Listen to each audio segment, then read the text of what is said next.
Tantor Audio, a division of Recorded Books, presents 3 Days After Impact by Jacqueline Druga. Narrated by Annalyse Mccoy. September 11th. There are many ways to start a story, just like there are many reasons to tell one. Things happen. We win, we lose. I wish my mother would win. Or at least keep a partner in her life. They seem to leave her like she suddenly developed some sort of plague. At least this one didn't die. I think her issue is age. They keep getting younger and younger. Pretty soon, I'll have to start watching the boys at my high school. Off to a good start, right? Here we are again. Another school year, another journal book of letters to you. I like starting one at the beginning of the school year and another at the start of the summer. Last year, I almost made it through an entire journal. Mom says I'm insane for writing you, but I know you read these. I know you hear these. You're a big part of my life, Nana. Here or there. You always have been. You always will be. Of course, with me going to be a writer, I expect this one to be the best. In fact, I'm going to make it the best. Try my hardest to be literary. Even though my mother tells me, "Violet, they're journal entries. Do you have to put down everything everyone said?" Yes. I want these to be entertaining to you, Nana. If I stood in front of you, I would do the voices. This is the next best thing. Here we go. Page 1. I grew this summer. I'm still short. I look more like my mom. Today in school, we did the typical September 11th thing, which I don't understand. Yes, it was a big deal, but don't you think the Hoover Dam was more of a big deal? Maybe because fewer people died. Los Angeles topped them all. I asked my teacher why we don't spend 3 days on Los Angeles, and she told me it's a totally different subject and falls under social studies and wars. Plus, September 11th jump-started it all. How did September 11th jump-start it all? Seriously, it was a long time ago. Mom said it's because September 11th was the first act in the Terror War, but Los Angeles was an act of boldness by former North Korea. Speaking of Los Angeles, the Reflection Museum is set to open next summer. Radiation levels are down. I saw pictures. They built this huge tunnel, and you take this protected train ride through the devastation, and you end the tour in this safe building, behind this glass wall that overlooks the entire remains of Los Angeles. It's cool, and then it's not. They say there are shadows of people on the rubble, and they are actually human remains. They were just fried there. Mom said we are so going. You know how she is about nuclear war. I'm glad they didn't tear it down. It should stay there forever. I lived most of my 15 years spent in an age where you don't know when or where the strike will happen. Maybe the Reflection Museum might make the enemy stop and think. I doubt it, but I hope. Vi. September 12th. I swear I had the worst day. 9 days into school and my friend Mackenzie already doesn't want to go back. Ricky Scallon was making fun of her blue hair. Hello, it was an accident. We didn't mean for it to turn blue. I can't tell you how many times I was called to the office or yelled at. Miss B, why haven't you done your science work? Miss B, turn that shirt inside out. You know the dress code. Miss B, is it true you called Ricky Scallon an ass in front of Mr. Bolkorski? Then we had a bio drill. Miss B, where is your ERB? I didn't have it. Let's be real. If we get hit with a chemical weapon, the emergency readiness band is not going to do me any good. By the time I'd fumble the zipper on the wristband, pull out the injection, and get up enough nerve to inject myself, I'd be history. I failed every test. I'd be dead. I did better on the CPR test. I even broke the computer's rib cage 6 times. The principal said if I don't pass the next test, they're going to be forced to buddy system me. That's where they make an emergency readiness champ be responsible for you. I'll probably get stuck with Becky Newman. Oh, yeah, like I want her injecting me. Mom said, "Violet, just learn to do it and you won't have to worry." I say it's useless anyhow. My father tells me it's useless. Why bother? Besides, what are the odds? The world will be the same. I won't see anything in my lifetime. All the big stuff happened before I was even old enough to know it happened. Vi. September 13th. The world has really gone bad. Mackenzie showed up at school, and I didn't even recognize her.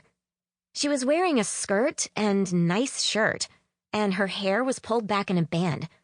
I didn't even think she could pull all the hair back. You know how curly and wild it gets. She even had on, get this, lipstick. Mackenzie! She said to me, "I want to look like a girl." I told her, "Mackenzie, you can look like a girl without looking prissy."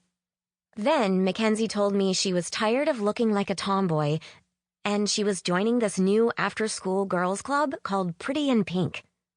I never heard of it before. You would think I would have heard about something named that lame. She said it is a big club with all the girly girls. She told me that the club watched pop boy band videos, took field trips to the mall, and read teen romances. She wants me to join. I don't think so. She even painted her fingernails a color that wasn't blue or black. What happened to my friend? I'm kind of depressed. Vi. September 14th. Mackenzie is such a liar. I believed her, too. There is no Pretty in Pink club, and she dressed like that because her father paid her to dress like that for the big family portrait. I can't believe she told me that. Now, I look stupid because I was running around school asking people what was wrong with her and why she was joining Pretty in Pink. Now, they all think I'm whack. Thank God it's Friday. I'm going to my dad's house. Mom tried to get me to stay home. She is doing her annual refill of the bomb shelter, where she starts taking out the old and putting in the new. This is Jumpstart weekend. No way am I gonna spend my entire weekend dehydrating beef jerky, packaging beans, and filling water bottles. I'd rather play Monopoly with Uncle Phil, who, by the way, cheats and steals my money when I get up to go to the bathroom. Yeah, I know, don't go to the bathroom. But did you ever try to play an entire game of Monopoly without going? I end up wiggling so bad in my chair I don't concentrate anyhow. Let's see. Pee my pants or have Uncle Phil steal my Monopoly money? Even though I hate when he cheats to win, I still would not want to pee my pants. Vi. September 15th. I didn't go to my dad's. He broke his big toe. I don't understand what that has to do with anything. He said, "I can't drive, Violet." What do you mean you can't drive? I asked. I broke my toe. The big one. Yeah, but you still have 9 more toes, I told him. Use them to drive. I think it was just an excuse, a way to torture me. He told me to stay home and bond with my mother. I know she's your daughter and all, but you know my mom. This morning, she had me in the kitchen counting beans and putting them into little bags. Rations. I asked her where she got all the neuroticism from. She said you. But I remember when you used to do this stuff. You weren't weird. You were fun. Mom is nuts. It's like she's trying to be all serious about it, as if no one will take her serious if she doesn't. Does that make sense? No, Violet, honey. Only 50 beans in each little packet. You have 51, she told me while we were preparing. Mommy, it's 1 bean. What difference is 1 bean gonna make? She chuckled. She actually chuckled in that sarcastic way. Violet, you may think that way now, but if you're starving, that 1 bean will make a difference. Sure, I highly doubt one bean is going to make a difference to me if I'm starving. One strip of beef jerky, yeah, I can see it. One bean? No way. And where was my brother Paul during all this torturous bean counting? Out. Gone. Playing football with his friends. So I asked her why he didn't have to help. Well, you know, she said. Paul is older. He has things to do. Football is a thing to do? I have things to do. Like what? She asked. Like, I don't know, listen to music. Oh, you can listen to music while we do rations. Not my music, I pointed out. Your music. Violet, she snickered. It's not my music. It's patriotic music, so it's everyone's music. Why is that? I asked. Why do we only listen to patriotic music when we do this? Well, your Nana said it is a must. It gives us a sense of why we're doing this. It makes us feel patriotism and love for our country, which is why we want to survive, so we can rebuild this country we love so much. Rebuild a country after it's gone to hell, I stated. Do you know how hard that would be? Oh, don't say that. You don't know that the country would go to hell. If we're living off of 50 bean rations, things aren't that good. Still, she said, listening to it is enriching. Do you realize we listen to it so much I'm the only kid in my whole school that not only knows what the song is, but actually knows all the words to This Land Is Your Land? She reached over and tapped my hand. Good for you. That's not a bad thing. How is it not a bad thing? I asked. It's useful. You never know when you'll need to know it. Just like we'll never know if we need to use these rations. Paul should be helping, I sulked, trying to sneak past the fact that I really wasn't bean counting. Paul is busy. Besides, he doesn't enjoy doing rations with me like you do. We always have so much fun. I stared at my mom. I wanted to tell her that I hated doing rations, and bean counting was not fun. But I couldn't tell her. Why? She likes doing it so much, and I didn't want to hurt her feelings. So I kept my mouth shut, and my fingers busy, all while listening to the same patriotic songs over and over. After we finished for the day, I went to my room and blasted my own music through the headphones. I did so for an hour straight, too. If I didn't, I would never get the song This Land Is Your Land out of my head. Then, I'd be out with my friends and end up embarrassing myself when I unconsciously started to sing it. Trust me, it happened before, and I'm still not living it down. Vai. September 16th. As if the weekend wasn't bad enough, we spent the next morning organizing more stuff in the shelter. Whatever happened to going to church, kicking back, and watching a movie or something? Uncle Gene brought over 2 black garbage bags of clothes for my mom. Why? So we can keep them in the bomb shelter. Mom has a theory that all extra clothes will come in handy one day. We can layer them in the nuclear winter. Use them as blankets, bandages, or even, if need be, as clothes. Good thing social services doesn't come out to the house. One look at our basement and the old bags of clothes, they tag my mom as a hoarder. Uncle Gene keeps on bringing them over. Yeah, just what I want. Uncle Gene and Aunt Martha hand-me-downs. As if the end of the world wouldn't be hard enough, I'll be stuck wearing Aunt Martha's purple plaid, all-purpose Sears and Roebuck polyester suit. Yeah, let's eat 50 beans a day and dress badly. You know what my fear is, though? My fear isn't nuclear war. It's having the nuclear war hit before I get my first period. I should have had it already. But the doctors say I'm fine. Wait and see. They call me a late bloomer, because my mother was. So frustrating. It'll come. When the apocalypse comes. Can you imagine? Bombs fall, world's a mess, radiation levels are roasting, we're stuck in the shelter. 3 days later, my first period. And with all the other preparations, I know my mom won't have thought of that. I can see it. Mom, I got my first period. In the middle of nuclear war, I finally got my period. "Oh, honey, how wonderful. You're a woman now. But unfortunately, we didn't stockpile any, things." She'll wink and do that crinkle face of hers. "I can't run out to the store, obviously." "I'm sorry." "I know. Here, use Uncle Gene's shirt." Forget that. If I am having this scary premonition, you know it will happen. I have $8 left from my allowance. I think I'll run up to the store and buy my own things to stockpile just in case. There's a reason God has me not getting my period yet. He's waiting for a really good joke.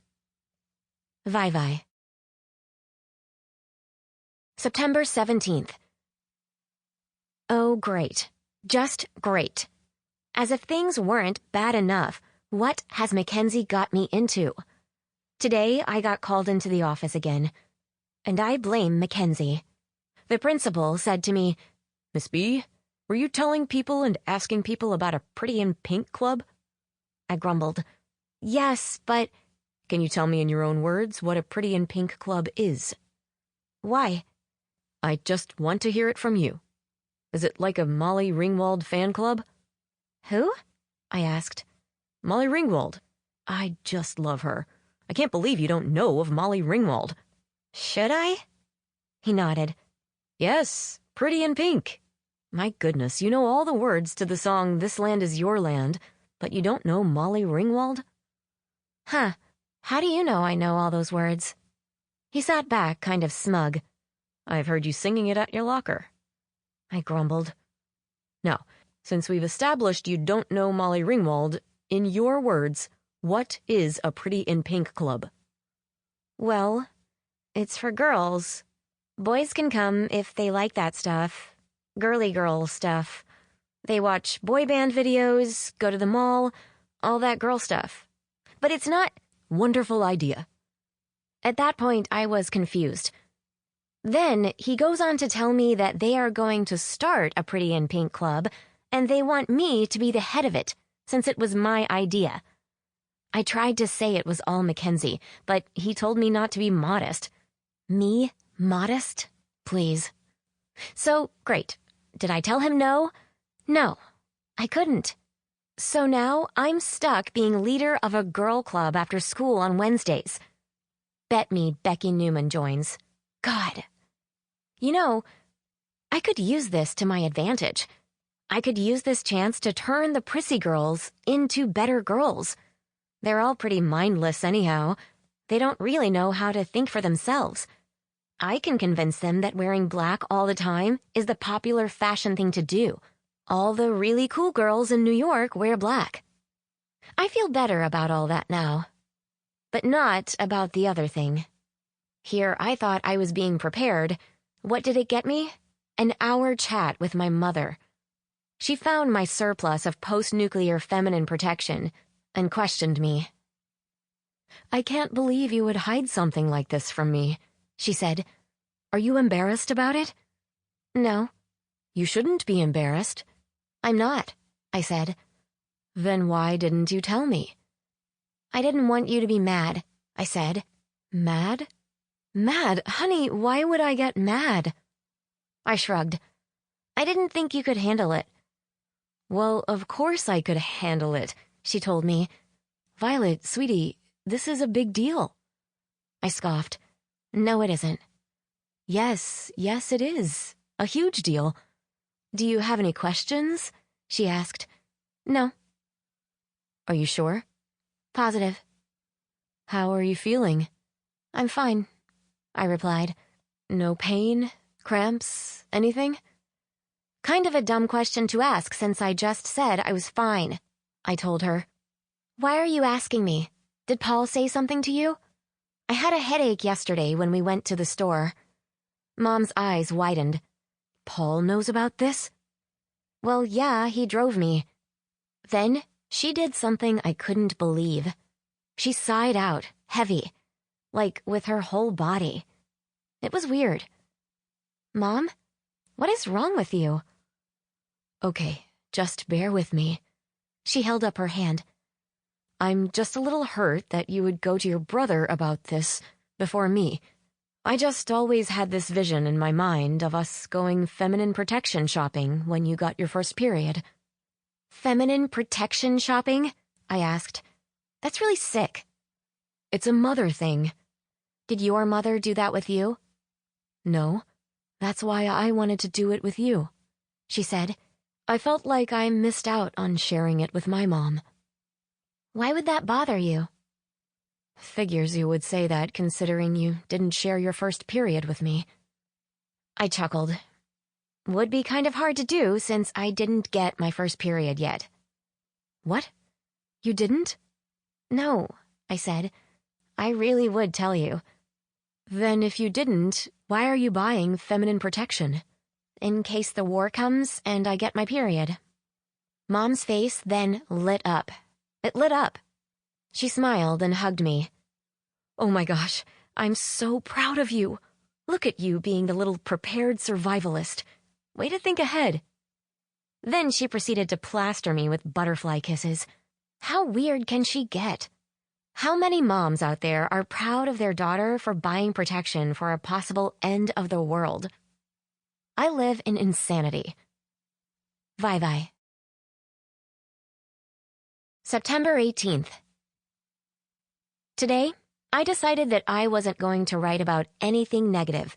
I wasn't going to write about my mom, school, my dad, or anything else that makes me angry. That's what I decided. Then I realized I'd have nothing to write, so tossed that idea out the window. You certainly can tell it's September. Momentum is high.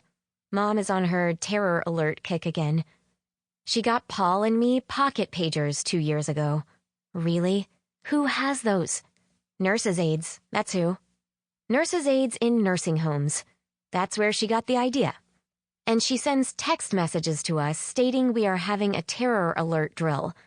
Meaning, depending on the drill, wherever we are, we have to take action or cover.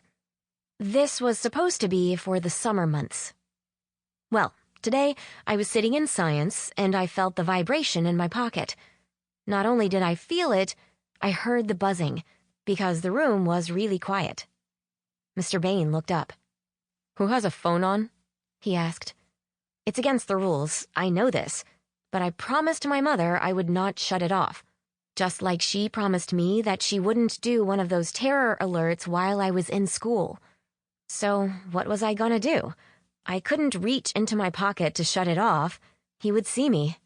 So I did what every other kid was doing. I started looking around for the culprit. Mr. Bain walked down the aisle and stopped by me. I knew it.